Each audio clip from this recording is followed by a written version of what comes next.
qu'est-ce qui va se passer en 2022? Il y a une élection présidentielle. Et on est en train de nous vendre déjà un scénario bien établi, un duel que tu trouves, toi, Nicolas Jeannetet, mortifère. Et oui, mon cher Christophe, et je te donne aujourd'hui une information exclusive. Marine Le Pen sera bien la prochaine présidente de la République. Quoi? Oui, la France se dirige doucement, tranquillement vers un nouveau duel Macron-Le Pen en 2022. Tout le monde le déplore, mais personne ne semble pouvoir le contrecarrer.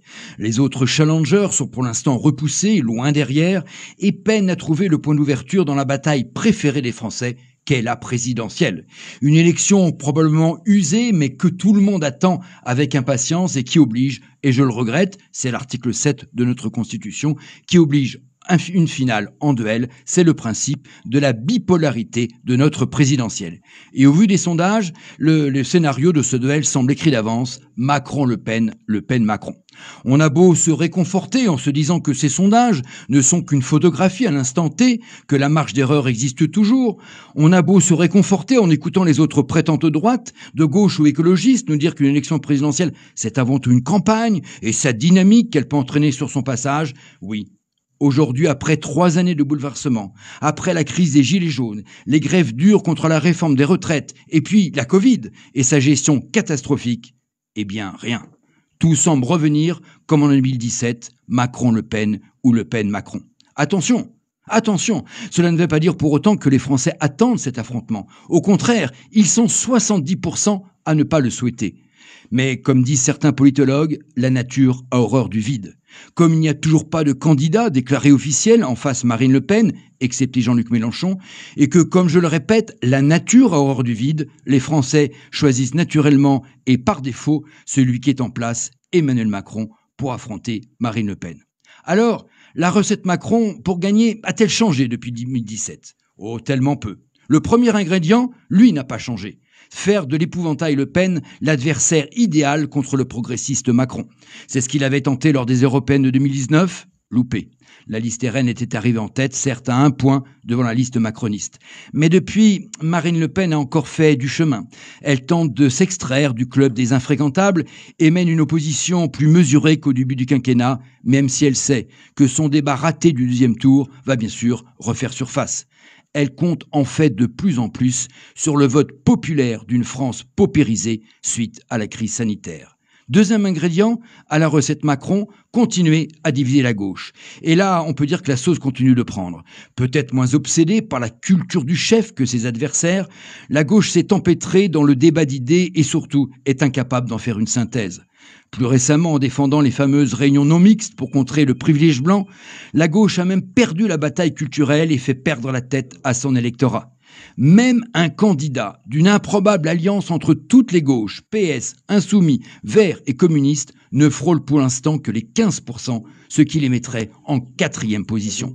Sans oublier le casse-tête Mélenchon, tellement clivant, avec ses coups de sang et ses zigzags idéologiques. Sans oublier les Verts, qui n'ont toujours pas tranché entre un Yannick Jadot, l'aile droite, et un Éric Piolle, l'aile gauche. Sans oublier quelques outsiders comme Anne Hidalgo, mais qui, plombés par le hashtag Sagage Paris, ne dépassent toujours pas les 5%. Troisième ingrédient de la recette Macron, ne faire émerger aucune tête à droite.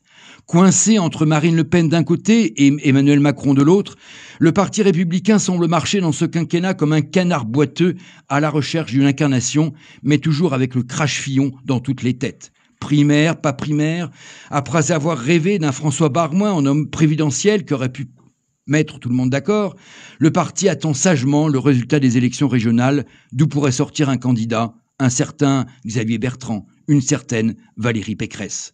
Cette attente fait évidemment le jeu de Macron qui parle si bien le langage de la droite et compte bien achever son EPA d'ici 2022.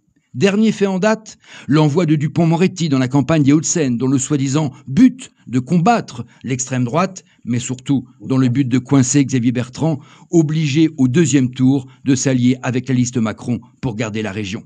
Enfin, et dernier ingrédient, il est nouveau celui-là, fait croire qu'Emmanuel Macron est non pas centriste, mais central.